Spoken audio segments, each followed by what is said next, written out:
ஒன்று ராஜாக்களின் புஸ்தகம் 19வது அதிகாரம். ஒன்று ராஜாக்களின் புஸ்தகம் 19வது அதிகாரம். இதை நீங்கள் திருப்பி இதுல கொஞ்சம் வசனம் வாசிக்கிறதுக்கு முன்பாக இதனுடைய முன் கதை கொஞ்சம் சுருக்கம் சொல்லிட்டு நம்ம இதுக்குள்ள போகலாம். அதாவது நம்மளுடைய வாழ்க்கையில நம்ம எல்லாருக்குமே ஒரு கார்மேல் அனுபவம் உண்டாகும். கார்மேல் மலை அனுபவம் என்று சொல்லக்கூடியதாக நம்மளுடைய வாழ்க்கையில ஒரு வெற்றியின் பாதை என்று சொல்லக்கூடியதாக ஒரு பெரிய ஒரு நல்ல ஒரு அனுபவம் நமக்குள்ளாக உண்டாகும். ஆனா அதற்கு பின்பாக நம்மளுடைய வாழ்க்கை எப்படி இருக்க போகிறது? அதாவது நம்ம வாழ்க்கை கார்மேல் மலைக்கு அப்புறம் இன்னொரு மலைக்கு போவோம். அது ஓரோப் என்று சொல்லக்கூடிய ஒரு மலையாக இருக்கலாம். நம்ம வாழ்க்கையில நம்ம கார்மேல் மலைக்கு அப்புறம் அந்த ஓரோப் மலை என்று சொல்லக்கூடியதாக அதுதான் அது ஒரு வாய்ப்பா இருக்கு.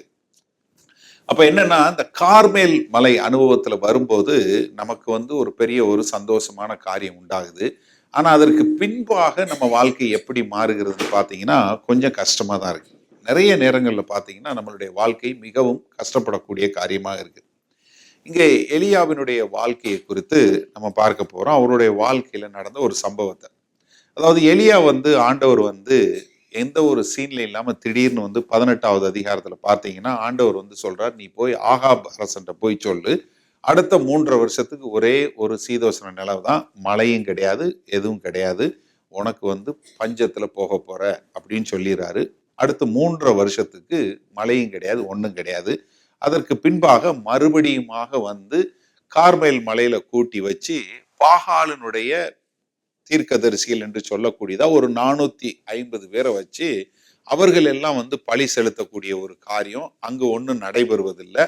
அதற்கு பின்பாக இவர் என்ன பண்றாரு, ஜீவனுள்ள தேவனை நான் கூப்பிடுறேன்னு சொல்லி பலிகளை செலுத்தி அதற்கு மேல தண்ணியில ஊத்தி ட்ரெஞ்சை வச்சு அதுக்கப்புறம் மேல பரத்துல இருந்து ஒரு அக்கினி மொத்தத்தை எடுத்து கொண்டதுக்கு பின்பாக என்ன பண்றாரு, இன்றைக்கு நீங்க முடிவு பண்ணுங்க, நீங்க ஜீவனுள்ள தேவனை ஆராதிக்க போறீங்களா இல்ல இந்த பாகால்களை வணங்க போகிறீர்களா என்று சொல்லி தன்னுடைய சொந்த கையால 450 தீர்க்கதரிசிகளை வெட்டி கொள்ளுகிறார். எப்படி? 450 தீர்க்கதரிசி, பாகாலினுடைய தீர்க்கதரிசிகளை, பாகால்களை வணங்கக்கூடிய, பாகாலுக்கு குறி சொல்லக்கூடிய 450 பேரை கையில வெட்டி கொள்றான்னா எவ்வளவு பெரிய ரத்த கலரியா இருக்கும் பாருங்க. அப்ப எவ்வளவு பெரிய ஒரு அனுபவம், பயங்கரமான ஒரு அனுபவம். எப்படி? அந்த மாதிரி நான் கூப்பிட்டேன், ஆண்டவர் அப்படியே வந்தார். பாத்தீங்கல்ல எப்படி ஒரு காரியம் நடந்துச்சு பாத்தீங்களா? எல்லாருக்கும் முன்பாக பரத்திலிருந்து அக்கினி மொத்தத்தை எடுத்துட்டு போச்சு. எப்படி ஒரு ஜெபம் சேர்ந்தோ ஜெயம் தந்தார் அப்படின்னு நம்ம பாடினது போல அப்படி ஒரு அனுபவம். அதற்கு பின்பாக நடக்கக்கூடிய காரியம் தான் இன்றைக்கு பார்க்க போகிறோம். அதுல வாசிங்க 19வது அதிகாரம் 1வது வசனத்திலிருந்து வாசிங்க.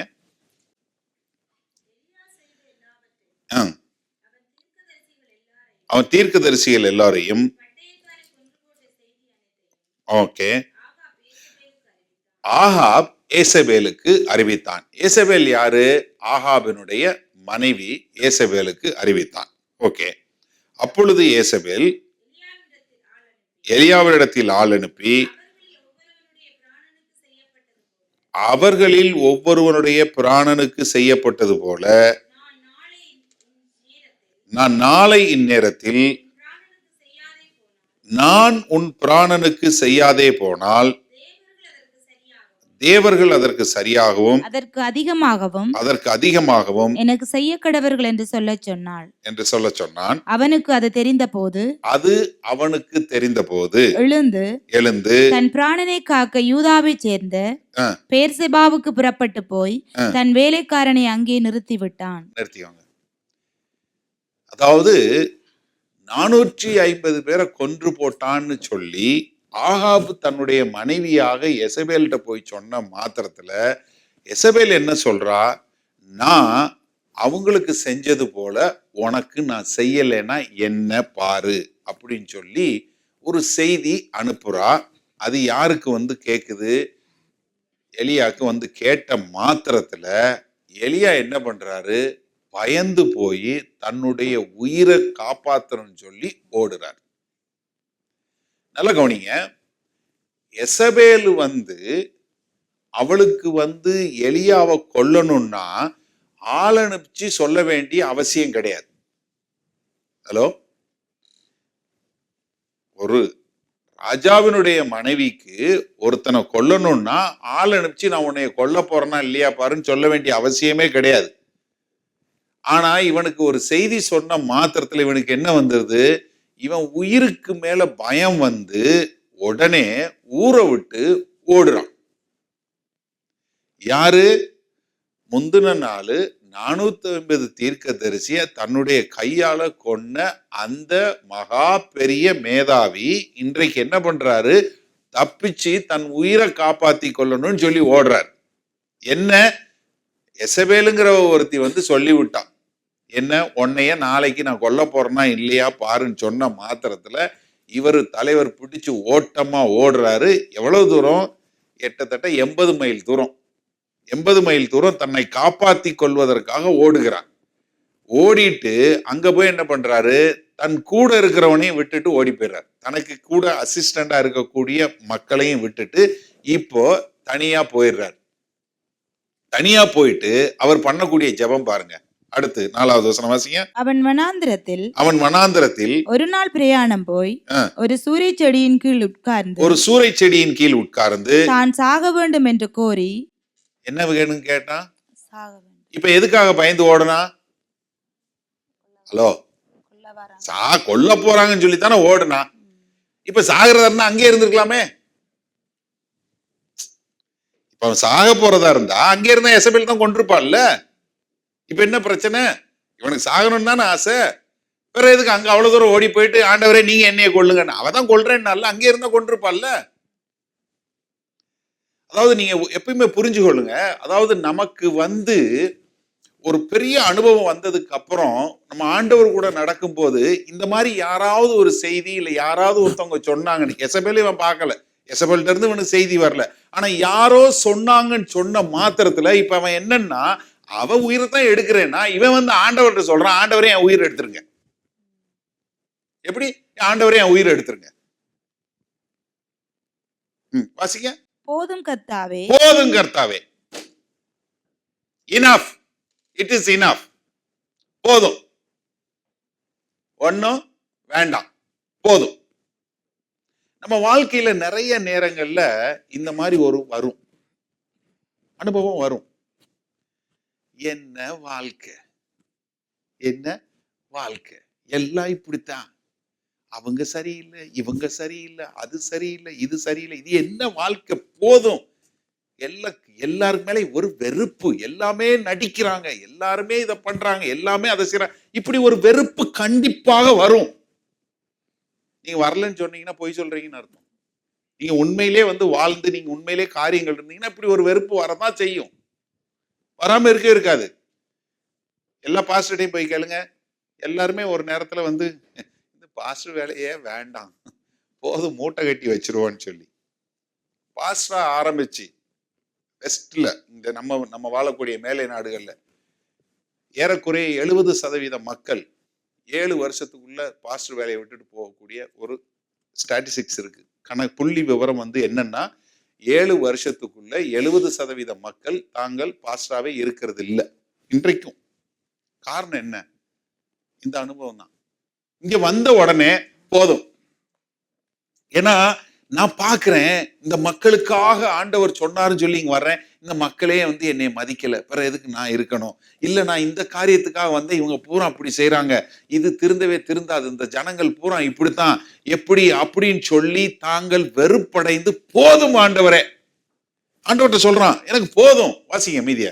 என் ஆத்துமாவை எடுத்துக்கொள்ளும், என் ஆத்துமாவை எடுத்துக்கொள்ளும், நான் என் பிதாக்களை பார்க்கிலும் நல்லவன் அல்ல என்று சொல்லி ஒரு சூரிய செடியின் கீழ் படுத்துக்கொண்டு நித்திரை பண்ணினான். பாருங்க, உடனே என்னன்னா, தான் யாரு கூட வந்து ஒப்பிட்டு பார்க்கறான்? தன்னுடைய முன்னோர்களை பார்த்து. எங்க அப்பாவும் அப்படித்தான், எங்க தாத்தாவும் அப்படித்தான், எங்க மாமாவும் இப்படித்தான். என்ன, தான் வந்து தான் ஒண்ணுக்கும் உதவாதவன், தான் பிரயோஜனமற்றவன் அப்படின்னு சொல்லி. இப்ப என்ன நடக்குதுன்னா, இவன் வந்து ஆள் சரியில்லை, இந்த மாதிரி வந்து பிரச்சனைன்னு வந்த உடனே முதலாவது என்ன சொல்றான்? என்னைய நீங்க எடுத்துக்கொள்ளுங்க, நான் மீதி பேரை பார்க்கல, நான் வந்து பெரிய ஒரு நல்லவன் கிடையாது, என்னை எடுத்துருங்க, எனக்கு போதும். அப்ப நீங்க யோசிச்சு பாருங்களேன், இந்த 4 வசனங்களே நமக்கு என்ன புரியுது? இவன் சாகுறது அவனோட ஆசைன்னா, அவன் ஊர்ல இருந்தா எசபெல்லே கொண்டிருப்பான். இது எதுக்கு தப்பிச்சு வந்து 80 மைல் தூரம் ஓடி வந்து ஆண்டவர்கிட்ட வந்து ஆண்டவரே என் உயிர் எடுங்கன்னு கேட்கணும்? கேட்க வேண்டிய அவசியம் என்ன? அடுத்து வாசிங்க, ஒரு 2 வசனம் வாசிங்க. அப்பொழுது ஒரு தூதன் அவனை தட்டி எழுப்பி, ம், எழுந்திருந்து போஜனம் பண்ணு என்றான். ம், அவன் விழித்து பார்க்கிற போது, ம், இதோ தழலில் சுடப்பட்ட அடையும் ஒரு ம், பாத்திரத்தில் தண்ணீரும் அவன் தலைமாட்டில் இருந்தது. ம், அப்பொழுது அவன் புசித்து குடித்து திரும்ப படுத்துக்கொண்டான். ம், கர்த்தருடைய தூதன் திரும்ப 2ஆம் தரம் வந்து அவனை தட்டி எழுப்பி, ம். எழுந்திருந்து போஜனம் பண்ணு, நீ பண்ண வேண்டிய பிரயாணம் வெகு தூரம் என்றான். அப்பொழுது அவன் எழுந்திருந்து புசித்து குடித்து அந்த போஜனத்தின் பலத்தினால் 40 நாள் இரவு பகல் ஓரேப் என்னும் தேவனுடைய பர்வதம் மட்டும் நடந்து போனான். போதும். முதல்ல என்னன்னா, இங்க பிரச்சனை என்னன்னு பாருங்க. பசி. பசி வந்தா என்ன வரும்? அடுத்து கோபம் வரும். பசி வந்தா என்ன வரும்? கோபம் வரும். கோபம் வந்தா என்ன வரும்? புலம்பல் வரும். இல்லை யார் மேலேயாவது சொல்ல வேண்டிய ஒரு காரியம் வரும். இப்ப இவனுக்கு பிரச்சனையே இதுதான். என்ன ஆயிடுச்சு? முதல்ல வந்து கோபம், பசி. 3வது என்ன பண்ணிட்டான்? நான் தனியா போறேன், எனக்கு யார் துணையும் தேவையில்லை. துணைக்கு இருந்தவனையும் விட்டுட்டு தனியா போகக்கூடியது. அடுத்து என்ன பண்றான்? புலம்ப ஆரம்பிச்சிடறான். இதெல்லாம் நம்ம வாழ்க்கையில இருக்கா? கரெக்டா? எலியா கூட ஏன்னா யாக்கோபு 5வது அதிகாரத்துல ரொம்ப தெளிவா இருக்கு. யாக்கோபு 5, 16, 17 வாசிச்சீங்கன்னா ரொம்ப தெளிவா இருக்கு. எலியா நம்மை போல பாடுள்ள மனுஷன். எப்படி? நம்மை போல பாடுள்ள மனுஷன். அப்ப நம்ம போல பாடுள்ள மனுஷன்னா நம்ம நிறைய அவனோட வாழ்க்கையில பார்த்து கொள்ள முடியும். இப்ப இவன் என்ன பண்றான்? இவ்வளவு தூரம் போயிட்டு உட்காந்து புலம்ப ஆரம்பிக்கிறான். புலம்ப ஆரம்பிச்சு பாருங்க, அடுத்த வசனம் வாசிங்க. அங்கே அவன் ஒரு கெபிக்குள் போய் தங்கினான். அங்கே அவன் ஒரு கெபிக்குள் போய் தங்கினான். கெபிங்கிறது எத்தனை பேருக்கு தெரியும் தெரியல. ஒரு குகைக்குள்ள போய் ஒளிஞ்சுக்கிட்டான். யாருக்கும் தெரியாம அவன் போய் ஒளிஞ்சுக்கிட்டான். இப்ப நிறைய நேரங்கள் என்னன்னா, நம்ம வாழ்க்கையில வந்து ஒரு என்ன வருது? ஒரு சோகம், இல்ல ஒரு டிப்ரெஷன், ஒரு டிசப்பாயின்மெண்ட். இந்த மாதிரி வந்த உடனே நீங்க என்ன பண்ணுவீங்கன்னா, உங்களை நீங்களே தனியாள் ஆக்கிடுவீங்க. யாரு கூடயும் பேச மாட்டோம், யாரு கூடயும் ஒன்றும் செய்ய மாட்டோம், யாரு கூடயும் இது பண்ண மாட்டோம். என்ன நடத்துவோம்? பெரிய பிட்டி பார்ட்டி நடத்துவோம். நான் எப்படி பண்ணேன் பாத்தியா, நான் அப்படி இருந்தேன், இப்படி பண்ணேன், அதை பண்ணேன், இதை செஞ்சேன், ஆனா பாரு இப்படி ஆகி போச்சு அப்படின்னு சொல்லக்கூடிய ஒரு காரியம். இங்க எலியாவினுடைய வாழ்க்கையில அது ரொம்ப தெளிவா பார்க்க முடியுது. என்ன ஆண்டவர் வந்து முதல்ல என்ன பண்றாரு? அவனுக்கு பசியில இருக்கிறவனுக்கு முதல்ல என்னத்தை கொடுக்கிறாரு? சாப்பாடை கொடுக்கிறாரு. நம்ம தேவன் நல்ல தேவன், நன்றாக புரிஞ்சுக்கொள்ளுங்க. நமக்கு வந்து நல்ல ஒரு சரீரம் இருக்கணும். நம்ம ஆரோக்கியமாக நம்ம சரீரத்தை பாதுகாத்து கொள்ள வேண்டியது மிகவும் அவசியம். நான் சரியான நேரத்துல சாப்பிட்டு, சரியான நேரத்துல சரியான சாப்பாடுகளை சாப்பிட்டு நம்ம ஆரோக்கியமா வாழ வேண்டியது மிகவும் அவசியம். ஒரு நல்ல ஒரு ஆரோக்கியமான தேகம் இருந்தாதான் ஒரு நல்ல ஒரு ஆரோக்கியமான எண்ணங்கள் இருக்கும். அப்படி ஒரு ஆரோக்கியமான எண்ணங்கள் இருந்தாதான் ஒரு நல்ல ஒரு ஆவியும் இருக்கும். இப்ப உனக்கு வந்து என்னன்னா, முதல்ல இவனுக்கு பசினதும் பசியை போக்குறதுக்கு ஆண்டவர் வந்து பசியை போக்குறார். பசியை போக்கி அவனை என்ன பண்றாரு? 40 நாள் பிரயாணம் பண்ணி வந்துடுறான். வந்ததுக்கு அப்புறம் அங்க அவன் வந்து என்ன பண்றான்? ஒரு குகைக்குள்ள போய் உக்காந்துடுறான். யாருக்கும் தெரியாம ஒளிஞ்சுக்கிட்டு இருக்கான். அப்ப ஆண்டவர் என்ன கேட்கிறாரு பாருங்க. இதோ கர்த்தருடைய வார்த்தை அவனுக்கு உண்டாகி, அவர் எலியாவே, இங்கே உனக்கு என்ன காரியம் என்றார். இங்கே உனக்கு என்ன காரியம்? ஹலோ, நீங்க எந்த கெபியில போய் ஒளிஞ்சுக்கிட்டு இருக்கீங்க இன்னைக்கு? ஆண்டவர் கேட்கக்கூடிய கேள்வி பாருங்களேன். ஆதாமும் ஏவாளும் விழுந்ததுக்கு அப்புறம் ஆதாம தேடி என்ன கேட்டாரு? ஆதாமே, நீ எங்க இருக்க? காயினும் ஆபேலும் காயின் வந்து ஆபேலை கொன்னதுக்கு அப்புறம் என்ன கேட்டாரு? காயினே, தம்பி ஆபேல் எங்க? இன்றைக்கும் ஆண்டவருக்கு வந்து தெரியுமா தெரியாத அவன் ஒளிஞ்சுக்கிட்டு இருக்கான்னு தெரியும். ஆனாலும் என்ன கேட்கிறாரு? எலியாவே, உனக்கு இங்க என்ன வேலை? இன்றைக்கு உங்களுடைய வாழ்க்கையில நீங்க எங்க இருக்கிறீங்க? தயவு செஞ்சு யோசிச்சு பாருங்க. யாருக்கும் தெரியாம நீங்க ஒளிஞ்சுக்கிட்டு இருக்கீங்களா? எப்படி? நான் வந்து அப்படி செஞ்சேன், இப்படி செஞ்சேன், இல்ல இந்த மாதிரி காரியங்கள் என்ன காயப்படுத்திருச்சுன்னு சொல்லி நீங்க யாருக்கும் தெரியாம ஒளிஞ்சுக்கிட்டு இருக்கீங்களா? எலியா அப்படித்தான் போய் ஒளிஞ்சிட்டு இருந்தான். அப்ப ஆண்டவர் கேட்கிறாரு, எலியாவே இங்க உனக்கு என்ன காரியம்? அதுக்கு பதில் பாருங்களேன். அதற்கு அவன், ஆ. சேனைகளின் தேவனாகிய கர்த்தருக்காக ம். வெகு பக்தி வைராக்கியமாயிருந்தேன். ம். இஸ்ரவேல் புத்திரர் உமது உடன்படிக்கையை தள்ளிவிட்டார்கள். ம். உம்முடைய பலிபீடங்களை இடித்து ம். உம்முடைய தீர்க்கதரிசிகளை பட்டயத்தினால் கொன்று போட்டார்கள். ம். நான் ஒருவன் மாத்திரம் மீதியாயிருக்கிறேன், என் பிராணனையும் வாங்க தேடுகிறார்கள் என்றான். இப்ப அவன் ஜெபம் புறம் பாருங்க. ஆண்டவருக்கு சொல்ற பதில் என்ன பாருங்க. நான் ஆண்டவரே நான் செஞ்சேன், ஆண்டவரே இந்த மக்கள்கிட்ட சொன்னேன், ஆண்டவரே இந்த மக்கள் ஒன்றும் கேட்கல, இப்ப இவங்க எல்லாம் என்னைய கொல்ல பாக்குறானுங்க, நான் இருக்கிறது ஒரு ஆள் மாத்திரம்தான். 13வது வசனம் வாசிங்களேன். அதை எலியா கேட்டபோது ம். தன் சால்வையினால் தன் முகத்தை மூடிக்கொண்டு வெளியே வந்து ம். கெபியின் வாசலில் நின்றான். ம். அப்பொழுது இதோ, ம். எலியாவே, ம். இங்கே உனக்கு என்ன காரியம் என்கிற சத்தம் மறுபடியும் அதே அவனுக்கு கேள்வி உண்டாயிற்று. கேட்கிறார்.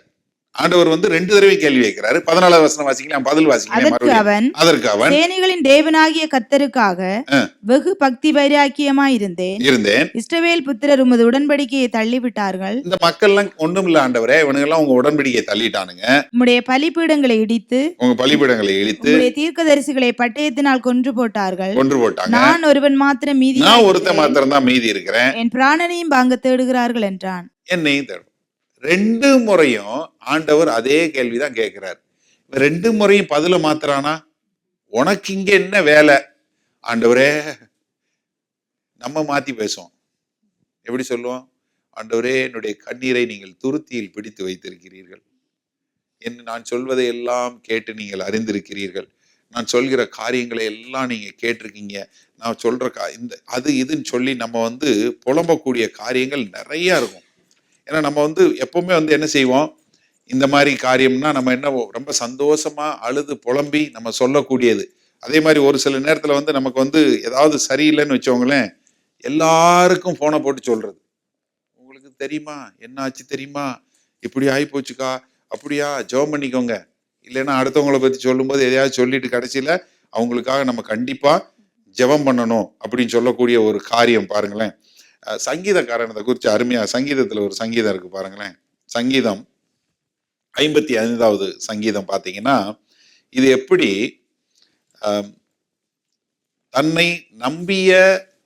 தான் நம்பிய உறவுக்காரர்கள், தன்னுடைய நண்பர்கள் எப்படி தங்களை ஏமாற்றினாலும் எப்படி தேவன் மேல் நம்பிக்கையா இருக்க வேண்டும் என்று சொல்லக்கூடியதான ஒரு சங்கீதம். இதுல 55வது சங்கீதத்துல 4வது வசனத்திலிருந்து வாசிங்களேன். என் இருதயம் எனக்குள் வியாகுலப்படுகிறது, மரணத்தில் என்மேல் விழுந்தது, பயமும் நடுக்கமும் என்னை பிடித்தது, அருக்களிப்பு என்னை மூடிற்று. அப்பொழுது நான் எனக்கு புறாவை போல் சிறகுகள் இருந்தால் நான் பறந்து போய் இளைப்பாறுவேன். நான் தூரத்தில் அலைந்து திரிந்து வனாந்திரத்தில் தங்கியிருப்பேன். பெருங்காற்றுக்கும் புசலுக்கும் தப்ப தீவிரித்துக் கொள்ளுவேன் என்றேன். புலம்புறது எப்படி? நான் மட்டும் இப்படி இருந்தேன்னா, நான் மட்டும் அப்படி இருந்தேன்னா என்று சொல்லக்கூடியதா. இங்க எலியா பாத்தீங்கன்னா என்ன பண்றான், ஒரே புலம்பல். ஆண்டவரே நான் ஒருத்தன் மட்டும்தான் உயிரா இருக்கேன், மீதி எல்லாரும் போயிட்டான், எல்லாரையும் கொண்டு போட்டாங்க, நான் ஒருத்தன் மட்டும்தான் இருக்கேன். என்னன்னா நீங்க இந்த மாதிரி வரும்போது உங்களுடைய முழு கவனமும் யார் மேல இருக்குன்னா உங்க மேலதான் இருக்கும், ஆண்டவர் மேல இருக்காது. இப்போ உங்களுடைய ஜெபத்தையும் உங்களுடைய பேச்சுக்களையும் யோசிச்சு பாருங்களேன். நீங்க யாரை குறிச்சு பேசுறீங்கன்னு யோசிச்சு பாருங்களேன். ஏதாவது ஒரு பிரச்சனை இல்லை, ஏதாவது ஒரு ப்ராப்ளம் வரும்போது நம்ம என்ன நினைக்கிறோம், நம்மளைதான் பிரதானப்படுத்துறமே ஒழிய மற்றவர்கள் இல்லை. அவங்க எதற்காக இதை சொல்றாங்க, என்ன பண்றாங்கிறது பண்றதே கிடையாது. ஏன்னா எலியா போய் ஒரு கெபில ஒளிஞ்சுகிட்டு இருக்கான். அங்க ஒளிஞ்சுகிட்டு இருக்கவன ஆண்டவர் கேட்கிறாரு, எலியாவே நீங்க என்ன, உனக்கு என்ன காரியம், உனக்கு என்ன காரியம் 2 முறை கேட்கிறாரு. 2 முறை என்ன சொல்றான், ஆண்டவரே மக்கள் சரியில்லை, இவங்க சரியில்லை, பலிபீடத்தை இடிச்சு போட்டாங்க, அதை பண்ணிட்டாங்க, இதை பண்ணிட்டாங்க, இப்ப என்னையும் கொல்ல பாக்குறாங்க, நான் ஒருத்த மட்டும் தான் உயிரோட இருக்கிறேன். ஆனா ஆண்டவர் என்ன சொல்றாரு, டேய் நீ ஒருத்தன் மாத்திரம் இல்ல 7000 பேர் இருக்கிறாங்க. அதுல நீங்க 18வது வசனம் பாத்தீங்கன்னா அதுல ஆண்டவர் சொல்லும் போது 18வது வசனம் வாசிங்க. ஆனாலும் பாகாலுக்கு முடங்காது இருக்கிற முழங்கால்களையும் அவனை முத்தம் செய்யாதிருக்கிற வாய்களையும் உடைய 7000 பேரை இஸ்ரவேலிலே மீதியாக வைத்திருக்கிறேன். 7000 பேர் இருக்கான். ஆனா எலியாவுக்கு யார தெரியல, 7000 பேர்ல ஒருத்தரையும் தெரியல, தன்னை மட்டும்தான் தெரியுது. இப்ப நம்ம பிரச்சனையில நீங்க யோசிச்சு பாருங்களேன். நீங்க என்னன்னா எல்லாரும் மோசமா தெரியும், நீங்க ஒருத்தர் மாத்திரம் தான் நல்லவன் மாதிரி தெரிவீங்க. ஹலோ, ஒளிஞ்சுகிட்டு இருக்க எல்லாருக்கும் இதுதான் பிரச்சனை. யாராவது கேள்வி கேட்டா என்ன சிஸ்டர் எப்படி இருக்கீங்க, என்ன பிரதர் எப்படி இருக்கிறீங்கன்னா, அடுத்து 15 நிமிஷத்துக்கு கதை சொன்னீங்கன்னா நீங்க எங்க ஒளிஞ்சிட்டு இருக்கீங்கன்னு நல்லா தேடி பாருங்க. தயவு செஞ்சு எந்த கெபிக்குள்ள ஒளிஞ்சிருக்கீங்கன்னு பாருங்க. நம்ம நிறைய பேர் இந்த அனுபவத்துக்குள்ள போவோம். அது போகிறத நான் தவறா சொல்லவே இல்லை. ஆனா அதுல இருந்து நம்ம எப்படி மீண்டு வெளியே வர வேண்டும் என்பதை நம்ம பார்த்து கொள்ள வேண்டும். ஏன்னா அங்க சொல்லும் போது அடுத்து நீங்க 12வது வசனம் வாசிங்களேன். பூமி அதிர்ச்சி இல்ல 11 வாசிங்க. அப்பொழுது அவர் நீ வெளியே வந்து முதலாவது ஆண்டவர் என்ன சொல்றாரு, நீ ஒளிஞ்சுகிட்டு இருக்கிறதுல இருந்து முதல்ல வா, வெளியே வா. எங்கிட்ட வா. எப்படி? என்கிட்ட வா, நீ வெளியே வா. அப்ப முதலாவது நம்ம என்ன செய்யணும்னா, இந்த பிரச்சனைக்குள்ள ஒளிஞ்சுட்டு இருக்கோம் பாருங்க, அங்க இருந்து வெளியே வரணும். தெரியுது, ஆனா எப்படித்தான் வர்றதுன்னு தெரியல.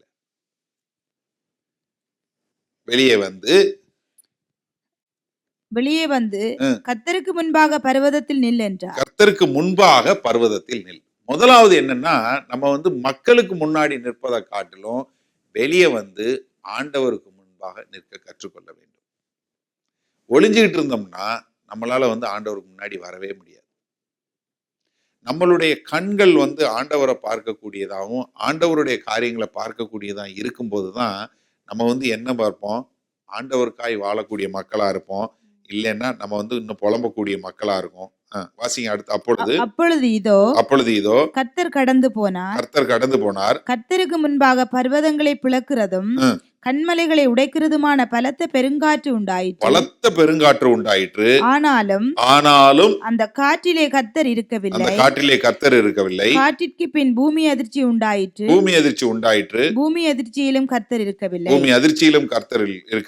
பூமி அதிர்ச்சிக்கு பின் அக்கினி உண்டாயிற்று. 3 காரியம். முதல்ல என்ன வந்துச்சு? பெருங்காற்று அடிச்சது, அதுல ஒண்ணு இல்ல. அதுக்கப்புறம் என்ன வந்தது? பூமி அதிர்ச்சி உண்டாச்சு, அதுலயும் இல்ல. அதுக்கப்புறம் என்ன? பெரிய அக்கினி உண்டாச்சு, அதுலயும் இல்ல. அக்கினிக்கு பின் அமர்ந்த மெல்லிய சத்தம் உண்டாயிற்று. நீங்க இந்த மெல்லிய சத்தம் என்று சொல்லக்கூடியதாக மொழிபெயர்த்திருக்கிறாங்க. ஸ்மால் ஸ்டில் வாய்ஸ் அப்படின்னு சொல்லக்கூடியதாக. நீங்க மூல வார்த்தையில பாத்தீங்கன்னா அங்க ஒரு அமைதல் உண்டாயிற்றுன்னு தான் சொல்லியிருக்கு. அமைதலா இருக்கும்போது ஆண்டவரை உணர்ந்து கொள்ளக்கூடிய ஒரு காரியம். ஏன்னா எப்பவும் பார்த்தீங்கன்னா ஒரு பெரிய இது நடக்குது, அது நடக்குது, அந்த காரியங்கள் நடக்கும்போது நமக்கு எல்லாருக்குமே ஒரு மாதிரி இருக்கும். ஆனா அமைதியா நம்மளால ஆண்டவருடைய சத்தத்தை கேட்க முடியுமா? சத்தம் இல்லாம இருக்கும்போது ஆண்டவருடைய சத்தத்தை கேட்க முடியாது. அவர் சொல்லக்கூடியதை உணரக்கூடியதாக நம்ம என்னன்னா ஆண்டவருக்கு முன்பாக அமைதலாக அவர் சொல்வதை கேட்கக்கூடிய ஒரு நிலைக்கு வருவதை நாம் கற்றுக்கொள்ள வேண்டும். ஏன்னா இங்க ஒரு காரியம் பாருங்க, நம்ம இது இந்த இந்த இந்த அக்கினி, பூமி அதிர்ச்சி, பெருங்காற்று வருவதற்கு முன்பாக அவன் எந்த இடத்துக்கு வந்தாங்கிறது ரொம்ப மிக முக்கியமான காரியம். 8வது வசனம் வாசிங்க. அப்பொழுது அவன் எழுந்திருந்து புசித்து குடித்து அந்த போஜனத்தின் பலத்தினால் 40 நாள் இரவு பகல் ஓரே பெண்ணும் தேவனுடைய பர்வதத்திற்கு வந்தான். யாத்திராகமம் 3வது அதிகாரம் 1வது வசனம் வாசிங்க.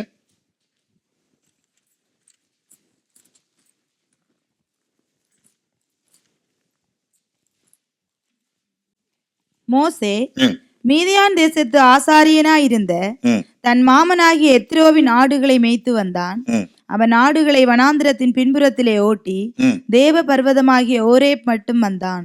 தேவ பர்வதமாகிய ஓரேப் ஓரேப் மட்டும் வந்தான். இந்த ஓரேப் மலை என்று சொல்வதற்கும் சீனாய் மலை என்பதும் ஒரே மலைதான். இந்த ஓரேப் மலைன்னு சொல்லியிருக்கு இல்லையா, இதுவும் இந்த சீனாய் மலைங்கிறதும் ஒன்றுதான். நல்லா புரிஞ்சுக்கொள்ளுங்க. அதாவது இந்த மலைக்கு வரும்போதுதான் இந்த யாத்ராகமம் 3வது அதிகாரத்துல ஒரு முட்புதர் வந்து தீப்பிடிச்சு எரியுது. அங்கதான் ஆண்டவர் முதலாக மோசேயினுடைய பேசுகிறார். மோசேட்ட பேசி, நான் வந்து என்னுடைய ஜனங்களுடைய பாடுகளை நான் பார்த்து அவருடைய ஜெபங்களை கேட்டு அவர்களை மீட்டுக் கொள்வதற்காக நான் உன்னை அனுப்புறேன்னு சொல்லி மோசேயை அழைத்து அனுப்பக்கூடிய காரியம் எங்க நடக்குது? இந்த ஓரேப் மலையில தான் நடக்குது. இதற்கு பின்பாக மறுபடியும் இந்த ஓரேப் மலைக்கு வருகிறாங்க. அது யாத்திராகமம் 19வது அதிகாரத்துல இருக்கும். அப்ப அங்க வந்து ஆண்டவர் என்ன சொல்றாரு? 9வது வசனம் வாசிங்க. யாத்திராகமம் 19:9.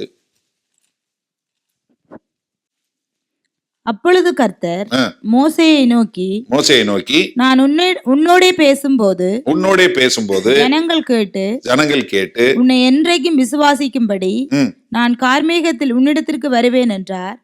ஜனங்கள் சொன்ன வார்த்தைகளை மோசே கர்த்தருக்கு சொன்னான். 16வது வசனம். 3ஆம் நாள் விடியற்காலத்தில் இடிமுழக்கங்களும் மின்னல்களும் மலையின் மேல் கார்மேகமும் மகாபலத்த எக்கால சத்தமும் உண்டாகி பாளையத்தில் இருந்த ஜனங்கள் எல்லோரும் நடுங்கினார்கள். ஆண்டவர் இங்க பேசுறார், மோசே கூட பேசும்போது என்ன உண்டாகுது? பயங்கர சத்தம், பயங்கர இடி மின்னல், ஒரு பெரிய இது பூமி அசையுது. இங்க என்னென்ன இங்க வந்து 1 ராஜாக்கள் 19வது அதிகாரத்துல நடந்ததோ அந்த காரியங்கள் எல்லாம் இங்க ஏற்கனவே நடக்குது. அதே மலையில நடக்குது.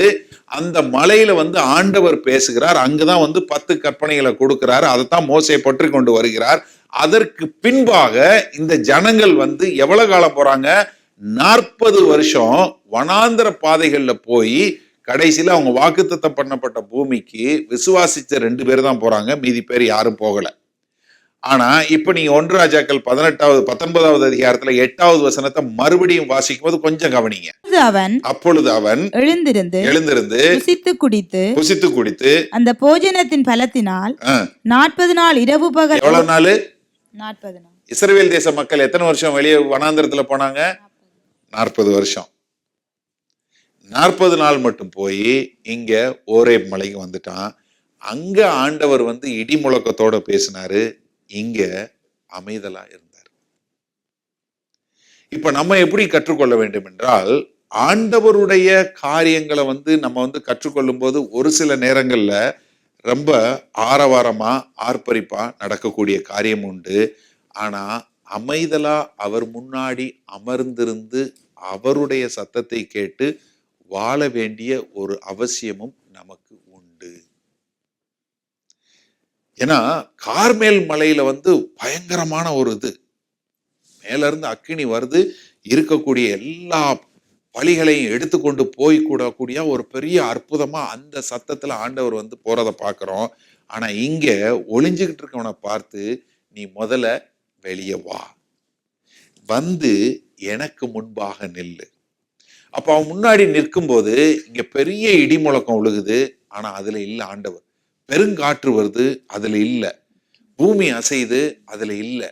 ஆனா அதற்கு பின்பாக ஒரு அமைதலான ஒரு சத்தத்தோடு, அமைதலாக எந்த ஒரு சத்தமும் இல்லாம அதுல ஆண்டவர் பேசக்கூடிய காரியம் என்ன?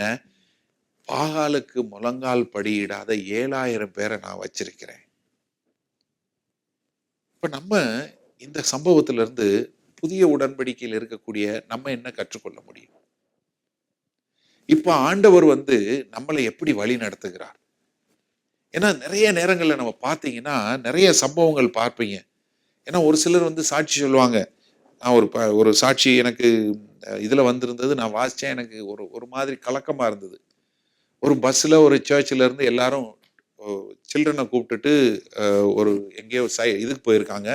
போற வழியில அவங்க போன பஸ்ல எதிர்த்த மாதிரி வந்த ஒரு லாரி அடிச்சு தீ பிடிச்சு அதுல இருந்த 20 சின்ன பிள்ளைங்க 3 வாத்தியார் இறந்து போயிட்டாங்க, ஒரு ஆள் மட்டும் தப்பிச்சிட்டாங்க.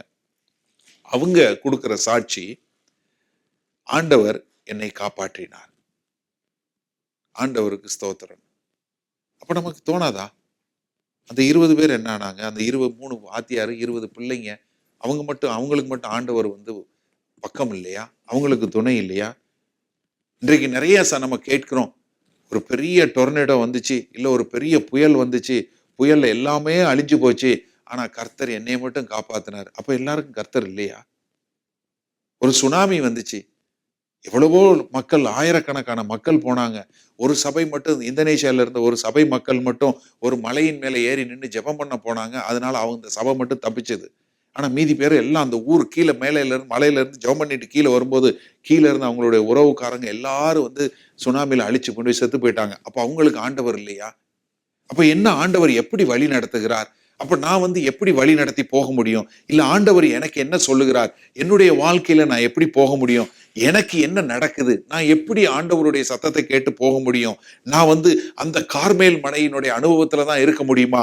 இல்ல இந்த ஓரேப் மலையில இருக்க முடியுமா? என்னுடைய வாழ்க்கையில நான் கேட்கக்கூடிய ஜெபங்களை கேட்டு ஆண்டவர் எனக்கு பதில் தருகிறாரா? இல்ல நான் பேசுறது ஆண்டவர் கேக்குதா கேட்கலையா? நான் எந்த சூழ்நிலையில போய் கொண்டிருக்கிறேன்? நீங்க யோசிச்சு பாருங்க. ஒரு 40 நாள் அளவும் இவன் ஓடி வனாந்தரத்துல போய் உட்கார்ந்து தன்னை உட்கார்ந்து, ஆண்டவரே நான் சாக தயார், என் பிராணனை எடுத்துக்கொள்ளுங்கள் என்று சொல்லக்கூடியதாய் ஒரு மோசமான சூழ்நிலைக்கு போகக்கூடிய அளவிற்கு ஒரு எலியாவால போக முடியும்னா, அப்ப நம்மளை பாதுகாத்துக் கொள்வது எவ்வளவு அவசியம்? நம்ம எல்லாருக்கும் உண்டாகும். அப்ப நம்ம முதலாவது என்ன புரிஞ்சு கொள்ளணும்? நம்ம ஆண்டவருக்கு முன்பாக எப்படி இருக்கிறோம்? நம்ம ஆண்டவருக்கு முன்பாக சரியாக இருக்கிறோமா? ஆண்டவருக்கு முன்பாக நம்ம இருக்கிறோமா? தேவனை நமக்கு முன்பாக வைத்து அவருடைய சத்தம் கேட்டு அவருடைய சித்தம் செய்யக்கூடிய மக்களா நம்ம இருக்கிறோமா என்று பார்க்கக்கூடிய மக்களாக இருந்து கொள்ள வேண்டும். அப்படி இல்லைன்னா இந்த எலியா போல நம்மளும் ஆண்டவரே போதும், எல்லாம் போதும், எனக்கு ஒன்னும் வேண்டாம், நான் இனிமேல் உங்களை ஆராதிக்க போறதில்ல, இல்ல நான் உங்களுக்கு இதை செய்ய போறதில்ல, இல்ல என்னுடைய அழைப்பை விட்டு நீங்க போகக்கூடிய, உங்களுடைய அழைப்பை விட்டு நீங்கள் தூரம் போகக்கூடிய ஒரு காரியம் உண்டாகிவிடும். அதனால நம்ம ஜாக்கிரதையாக இருக்கணும். ஏன்னா நமக்கு கார்மேல் அனுபவம் மட்டும் இல்ல, ஓரேப் அனுபவம் அவசியம் உண்டாகும். ஏன்னா ஆண்டவர் நம்மளை வழி நடத்தி செல்லும் போது, வழி நடத்தி செல்லுகிற பாதையில நம்ம போகும்போது நம்ம புடமிடப்படுவது என்பது நிச்சயமான ஒன்று. நம்ம பார்க்கிறோம், யோபுவினுடைய வாழ்க்கையை பார்க்கிறோம், யோசேப்பினுடைய வாழ்க்கையை பார்க்கிறோம், தாவீதினுடைய வாழ்க்கையை பார்க்கிறோம், ஆண்டவராகிய இயேசு கிறிஸ்துவினுடைய வாழ்க்கையை பார்க்கிறோம், அப்போஸ்தலனாகிய பவுலுடைய வாழ்க்கையை பார்க்கிறோம். எவ்வளவு பாடுகள், எவ்வளவு போராட்டங்கள், எவ்வளவு காரியங்கள். ஆனாலும் அவர்களை குறித்து நாம் இன்னைக்கு வாசிக்கக்கூடிய அளவிற்கு, அவர்களை பார்த்து நம்ம பின்பற்றக்கூடிய அளவிற்கு இருக்கிறது என்ற காரணம் என்னவென்றால், அவர்கள் தங்கள் விசுவாசத்தை காத்துக்கொண்டு எப்படியாய் தேவன் அழைத்த அழைப்புல உறுதியாக போனாங்க. என்ன ஆனாலும் சரி, எவ்வளவு தூரம் போனாலும் சரி, எவ்வளவு பாடுபட்டாலும் சரி, எவ்வளவு காரியம் நடந்தாலும் சரி, நான் ஆண்டவருக்காய் வாழ்வேன் என்று சொல்லக்கூடியதாய் அவர்கள் ஆண்டவரை பிடித்து கொண்டு வாழக்கூடிய வாழ்க்கை வாழ்ந்தாங்க. காரணம் என்னவென்றால், அவர்களுக்கு அழைக்கப்பட்ட நோக்கம் தெரியும். நமக்கு நம்மளுடைய நோக்கம் தெரியுமா? உங்களுக்கு நீங்க அழைக்கப்பட்ட நோக்கம் தெரிஞ்சீங்கன்னா, நீங்க இந்த மாதிரி சூழ்நிலையில போகும்போது உடனே என்ன பண்ணுவீங்க? I am going to get up. நான் இங்க உட்கார்ந்து எனக்கு நானே துக்கமா நானே உட்கார்ந்து புலம்ப போறது இல்லை. நான் எந்திரிச்சு ஆண்டவருக்கு முன்பாக போய் நின்று ஆண்டவரை ஆராதிக்க போறேன், அவரோடு இருந்து வாழ போறேன்னு சொல்லக்கூடியதா நீங்க உங்களை ஆண்டவருக்கு முன்பாக எடுத்துக்கொண்டு வரக்கூடிய காரியம் உண்டாகும். ஏன்னா அப்போஸ்தலனாகிய பவுல் அவர் 2 கொரிந்தியர் 11வது அதிகாரத்துல தான் பட்ட பாடுகளை குறித்து சொல்லும்போது எவ்வளவு பெரிய லிஸ்ட் சொல்றாரு பாருங்க. 2 கொரிந்தியர் 11வது அதிகாரம். ஆனா இவ்வளவு பாடுகளுக்கு மத்தியிலையும் அவர் சந்தோஷமா சொல்லக்கூடிய காரியம் பாருங்க. 2 கொரிந்தியர் 11வது அதிகாரம் 22ல இருந்து வாசிங்க சிஸ்டர். அவர்கள் எபிரேயரா? நானும் எபிரேயன். அவர்கள் இஸ்ரவேலரா? நானும் இஸ்ரவேலன். அவர்கள் ஆபிரகாமின் சந்ததியாரா? நானும் ஆபிரகாமின் சந்ததியான். அவர்கள் கிறிஸ்துவின் ஊழியக்காரரா? ஆ. நான் அதிகம் ஆ. புத்தீனமாய் பேசுகிறேன். ஆ. நான் அதிகமாய் பிரயாசப்பட்டவன், ஆ. அதிகமாய் அடிபட்டவன், அதிகமாய் அடிபட்டவன், அதிகமாய் காவல்களில் வைக்கப்பட்டவன், அதிகமாய் காவலில் வைக்கப்பட்டவன், அநேகந்தர மரண அவதியில் அகப்பட்டவன். எத்தனை முறை? அநேகந்தரம்.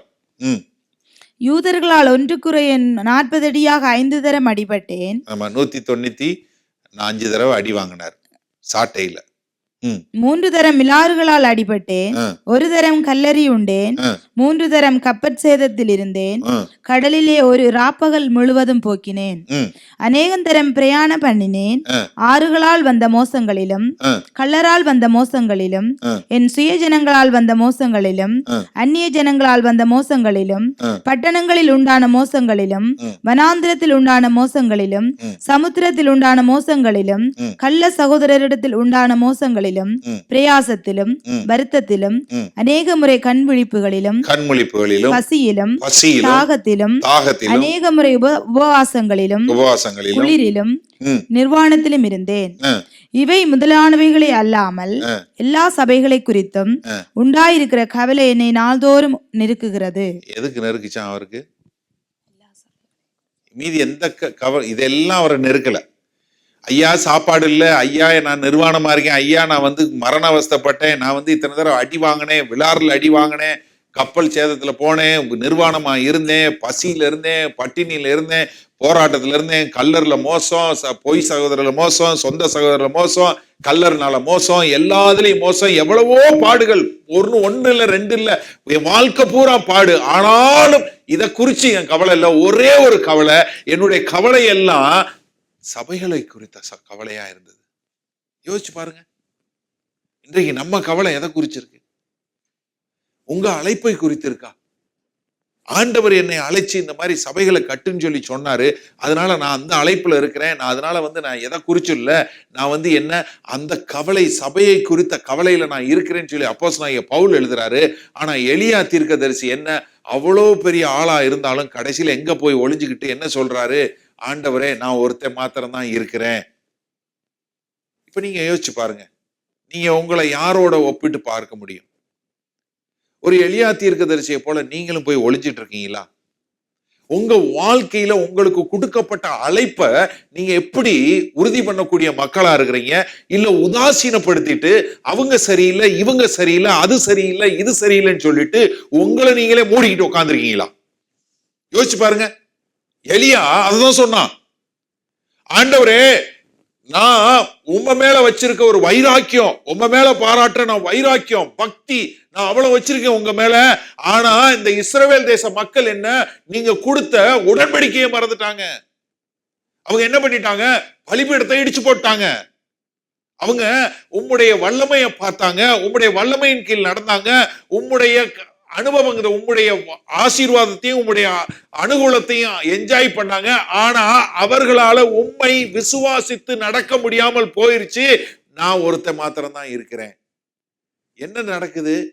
மற்றவர்களுடைய குறைகளை பார்க்கும்போது நீங்க நல்லவனா தான் தெரிவீங்க. எப்படி? மற்றவங்களுடைய குறைகள் எல்லாம் நீங்க பார்க்க பார்க்க நான் அப்படி இல்லை, நான் அப்படி இல்லை பாஸ்டர், அவங்க தான் அந்த மாதிரி பேச, நான் அப்படியெல்லாம் கிடையாது. என்ன ஆகும்? அடுத்தவங்களை பார்க்க பார்க்க இதுதான் பிரச்சனை. எலியா என்ன பார்த்தான்? இந்த இஸ்ரவேல் தேச மக்கள் பாரு, ஆண்டவர் உடன்படிக்கையை மறந்துட்டாங்க, பலிபீடத்தை இடிச்சு போட்டாங்க, இதை பண்ணிட்டாங்க, அதை பண்ணிட்டாங்க, இதை பண்ணிட்டாங்க. இப்போ நீங்க அடுத்தவங்களை பார்க்க பார்க்க என்ன நடக்கும்? உங்களுக்கு நீங்க மட்டும்தான் நல்லவன், மீதி எல்லாம் மோசம், நீங்க ஒரு ஆளு தான் ஆண்டவருக்காய் பக்தி வைராக்கியமா இருக்கிறது மாதிரி தோணும். அப்படி இருந்துச்சுன்னா நீங்க முதல்ல தெரிஞ்சுக்கோங்க, உங்களை விட இன்னும் வைராக்கியமா பாகாலுக்கு முழங்கால் படாத, முத்தமிடாத 7000 பேரை வச்சிருக்கேன்னு அன்னைக்கே ஆண்டவர் சொல்றார். இதை குறிச்சு அப்போஸ்தலனாகிய பவுல் ரோமர்கள் எழுதின நிருபத்தில் எழுதும்போது 11வது அதிகாரத்தில் இதை குறித்து எழுதுறார். தேவ உத்தரவு என்ன வந்தது என்று சொல்லக்கூடியதா. ஏன்னா நீங்க அதை வீட்டில் எடுத்து போய் வாசிச்சு பாருங்க. பட் என்ன சொல்றேன்னா, நமக்கு என்ன தெரிஞ்சு கொள்ளணும்? நம்ம அழைப்பை தெரிஞ்சு கொள்ளணும். என்னை இதுக்காக அழைச்சிருக்கிறாரு, அப்ப அந்த அழைப்பை நோக்கி நான் ஓடக்கூடியவனாக இருக்கணும். ஆனா எலியா இவ்வளவு தூரம் போகும்போதும் தேடி வந்த ஆண்டவர், அல்லேலூயா.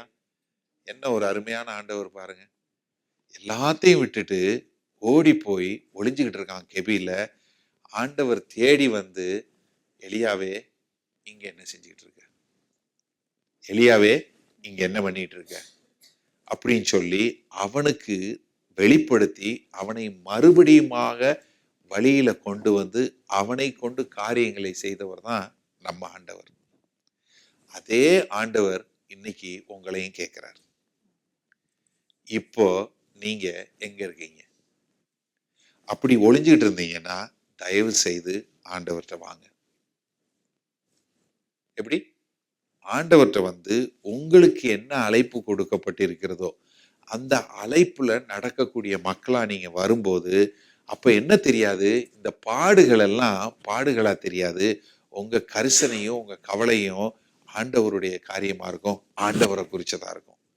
அப்படி ஆண்டவரை குறிச்சதா இருக்கும்போது மத்தவங்க என்ன சொன்னாலும் சரி, இந்த உலகமே தலையிலா நடந்தாலும் நீங்க என்ன சொல்லுவீங்க? சந்தோஷமா, அல்லேலூயா, ஆண்டவர் என்னை கூப்பிட்டிருக்கார், ஆண்டவர் இந்த நோக்கத்திற்காக என்னை அழைச்சிருக்கிறார், ஆண்டவர் என்னை அபிஷேகித்திருக்கிறார், அதனால நான் வந்து என்னுடைய காரியங்களை நான் செய்து கொண்டிருப்பேன். ஏனென்றால் எனக்கு கொடுக்கப்பட்ட பொறுப்பை நான் செய்யும்போது தான் ஆண்டவர் வந்து எனக்கு காரியங்களை செய்வார் அப்படின்னு சொல்லக்கூடியதான். ஏன்னா 1 தீமோத்தி முதலாம் தீமோத்தி 1 தீமோத்தி 1வது அதிகாரம் 12வது வசனத்துல அப்போஸ்தலனாகிய பவுல் தன்னுடைய அழைப்பை குறித்து சொல்லும்போது ரொம்ப அருமையா சொல்றாரு பாருங்க. 1 தீமோத்தி 1வது அதிகாரம் 12வது வசனம். என்னை பலப்படுத்துகிற நம்முடைய கர்த்தராகிய இயேசு கிறிஸ்து என்னை உண்மை உள்ளவன் என்று எண்ணி இந்த ஊழியத்திற்கு ஏற்படுத்தினபடியால் அவரை ஸ்தோத்தரிக்கிறேன். யாரு? ஆண்டவராகிய இயேசு கிறிஸ்து அப்போஸ்தலனாகிய பவுலை வந்து ஊழியத்துக்கு ஏற்படுத்தினதுக்கு காரணம் என்ன? அவன் உண்மை உள்ளவனாய் என்று எண்ணி. எங்க உண்மை உள்ளவனா இல்லையான்னு எங்க கண்டுபிடிச்சாரு? ஆண்டவர் அப்போஸ்தலனாகிய பவுலை சவுலாக இருக்கும்போது அப்போஸ்தலர் நடவடிக்கை 9வது அதிகாரத்துல வந்து சந்திக்கக்கூடிய சம்பவத்தை பார்க்கிறோம். நம்ம எல்லாரும் தெரிஞ்ச வசனம், சவுலே சவுலே என்னை துன்பப்படுத்துகிறாய். பாத்தீங்களா? அந்த வசனம் உங்களுக்கு தெரியும். இது நடக்கிறது அப்போஸ்தலர் நடவடிக்கை 9வது அதிகாரத்துல. அப்போஸ்தலனாகிய பவுல் ஊழியத்துக்கு வந்தது மறுபடியும் 13வது அதிகாரத்துல தான் அவர் மறுபடியும் ஊழியத்துக்கு வர்றாரு. ஏனென்றால் அதற்கப்புறம் வந்து எல்லாரும் வந்து அவனை மறுபடியும் பேக் பண்ணி எங்க இருந்து வந்தானோ அங்கேயே தர்சு பட்டணத்துக்கே போடான்னு சொல்லி எல்லாம் அனுப்பிச்சு வச்சதுக்கு அப்புறம் யாரு போய் கூட்டு வர்றா? பர்னபா போய் அவரை அழைச்சு கொண்டு வந்துதான் அந்தியோக் பட்டணத்துல தான் முதலாக வந்து அதற்கப்புறம் தான் ஊழியம் பார்க்க ஆரம்பிக்கிறார். வேத வல்லுநர்கள் சொல்றாங்க, இங்க எருசலேம்ல இருந்து திருப்பி அனுப்பிச்சு இது வந்ததுக்கு முதல்ல 9வது அதிகாரத்துல இருந்து 13வது அதிகாரத்து வரைக்கும் குறைந்தபட்சம் 6 வருஷம் ஆயிருக்கணும் என்று சொல்லுகிறார்கள். ஆனாலும் குறைந்தபட்சம் எவ்வளவு மோசமா போச்சுனாலும் 3.5 வருஷத்துக்கு மேல ஆயிடுச்சு. 3.5 வருஷம் ஆயிடுச்சு. இந்த 4 வருஷம் அப்போஸ்தலனாகிய பவுல் ஏதாவது பண்ணாரா? ஒண்ணுமே பண்ணல. பிற எப்படி அவர் உண்மையுள்ளவன் என்று ஆண்டவர் நம்பினார்? யோசிச்சு பாருங்க ஒரு நிமிஷம். கொஞ்சத்தில் உண்மையுள்ளவனுக்கு நம்ம தெரிஞ்ச வசனம். நீங்க உண்மையா இருக்கிறீங்களா? கொஞ்சத்துல உங்களுக்கு கொடுத்த சின்ன அழைப்புல நீங்க உண்மையா இருக்கிறீங்களா? எதுவா இருந்தாலும் சரி, உங்களுக்கு கொடுக்கப்பட்ட ஒரு சின்ன அழைப்பு அது எதுவா இருக்கட்டும். நீங்க வந்து மியூசிக் போடுற ஆளா இருக்கட்டும், இல்ல மைக் வைக்கிற ஆளா இருக்கட்டும், இல்ல பாட்டு பாடுற ஆளா இருக்கட்டும், இல்ல பிரசங்கம் பண்ற ஆளா இருக்கட்டும், இல்ல டீ போடுற ஆளா இருக்கட்டும், இல்ல நீங்க உங்க வீட்டுல உள்ள ஆளா இருக்கட்டும், இல்ல நீங்க உங்க வேலையில உள்ளவங்களா இருக்கட்டும், நீங்க உங்களுக்கு கொடுக்கப்பட்ட அழைப்புல உண்மையாக இருக்கிறீர்களா? யோசிச்சு பாருங்க. ஏன்னா ஆண்டவர் சொல்றாரு, நான் உண்மையுள்ளவன் என்று எண்ணி எனக்கு இந்த ஊழியத்தை கொடுத்திருக்கீங்க. ரொம்ப அருமையா சொல்றாரு. ஆண்டவராய் இயேசு கிறிஸ்து என்னை சோதிச்சு பார்த்தார். சோதிக்காம எதையுமே உபயோகப்படுத்த முடியாது. இப்போ உங்களை கார்மேல் மலையிலிருந்து ஆண்டவர் ஓரோப் மலைக்கு கொண்டு போய் உங்களை சோதிக்கும் போது நீங்க அந்த சோதனையில விட்டு போயிடக்கூடாது. ஏன்னா நிறைய கிறிஸ்தவர்கள் ஆண்டவரால் அழைக்கப்பட்டு ஆண்டவரால் அபிஷேகம் பண்ணப்பட்டு கொண்டு வந்தாலும் இந்த சோதனையில தோத்து போய் அவங்களோட அழைப்பை விட்டு விட்டு இன்னும் வந்து அப்படியே லாங் ஃபேஸோட 6 o'clock ஃபேஸோட போய்கிட்டே இருக்கிறவங்க நிறைய பேர் உண்டு. எப்படி? என்ன எல்லாம் சரியில்லை, அது சரியில்லை, இது சரியில்லை, எல்லாம் சரியில்லை, எல்லா வசனமும் தெரியும், எல்லாம் தெரியும், எனக்கு தாளந்து இருக்கு, எல்லாம் இருக்கு, ஆனா நான் யாரு கூடயும் இருக்க மாட்டேன், எதுவும் செய்ய மாட்டேன்னு சொல்லி இருக்கக்கூடிய மக்கள் ஏராளம். என் அருமை சகோதரனே சகோதரியே, நீங்க அப்படி போயிடவே கூடாது. ஏன்னா ஓரோப் மலையில சோதிக்கப்படுவீங்க. வனாந்திரத்துல இஸ்ரவேல் தேச மக்கள் சோதிக்கப்பட்டாங்க. அவங்க உள்ளத்துல என்ன இருக்குன்னு தெரிஞ்சு கொள்றதுக்காக ஆண்டவர் சோதிச்சாரு. அவங்க தவறி போயிட்டாங்க. ஆனா இன்றைக்கு நம்ம அழைத்த தேவன் உண்மையுள்ள தேவன். அதற்கு நம்ம உண்மையுள்ளவர்களாய் வாழ்வதற்கு ஓரோப் மலை அனுபவமாக இருந்தாலும் நம்ம என்ன சொல்ல கற்றுக்கொள்ளணும், நம்ம எங்க இருக்கிறோமோ அங்கிருந்து வெளியே வந்து தேவனுடைய சமூகத்துல அவருக்கு முன்பாக நின்று அவருடைய சத்தம் கேட்டு, ஆண்டவரே நான் உமக்கு உண்மையுள்ளவனாய் வாழ என்னை அர்ப்பணிக்கிறேன் என்று சொல்லி வாழும்போது எந்த ஒரு டிப்ரெஷன் வராது, உங்களுக்கு எந்த ஒரு மன கஷ்டமோ மன துக்கமோ வராது. நீங்க வந்து என்ன சந்தோஷமா ஆண்டவரை பின்பற்றி வாழக்கூடிய மக்களா வாழ்வீங்க. அதனாலதான் கடைசியில எலியா சாவாமையினால எடுத்துக்கொள்ளப்பட்டார். எசபேல் கொல்லுவேன்னா ஓடி போனா, ஆண்டவர்கிட்ட போய் சொன்னா, ஆண்டவரே என்னை உயிரோடு எடுத்துருங்கன்னு சொல்லி ஆண்டவர் அதுவும் செய்யல. இன்னொருத்தருக்கு அதே மாதிரி செஞ்சார் ஆண்டவர். யோனா ஓடி போனா, ஆண்டவர் செத்தான், உயிரோட கொண்டு வந்தாரு. மறுபடியும் அவனுக்கு என்ன, ஆண்டவர் இரக்கமா அந்த மக்களை, நினைவேல உள்ள மக்கள் எல்லாம் மன்னிச்சுட்டாரேன்னு சொல்லி கடுப்புல உட்கார்ந்துருந்தான் ஒரு மரத்துக்கு கீழே. அந்த செடி 2 நாள்ல வந்து முது கொடுத்துச்சு. 3ஆவது நாள் செத்து போச்சு. உடனே என்ன சொல்றான், எனக்கு தெரியும் ஆண்டவரே, நீங்க இப்படித்தான் பண்ணுவீங்க. என்னைய நான் வாழ்ந்தது போக நான் உயிரோட இருப்பேன், என்னை செத்து போய் என்ன கொண்டு போடுங்க. எப்படி? என்னைய கொண்டு போட்டுருங்க. நம்ம அப்படி இல்லாத மக்களா, ஆண்டவரே என்னை அழைத்த நோக்கத்தை உணர்ந்தவனா, நான் உம்முடைய அழைப்புல உண்மையா வாழ விரும்புகிறேன். எலியா போல நான் வந்து அந்த பாடத்துல தோத்துறாம, அந்த பாடத்துல ஜெயிக்கக்கூடிய, சோதனையில ஜெயித்து உமக்காய் ஜெயம் கொள்ளக்கூடிய மக்களாய் வாழ எனக்கு கிருபை தாருங்க என்று சொல்லி நம்மை ஆண்டவர்கிட்ட ஒப்பு கொடுத்து ஜெபிப்போம்.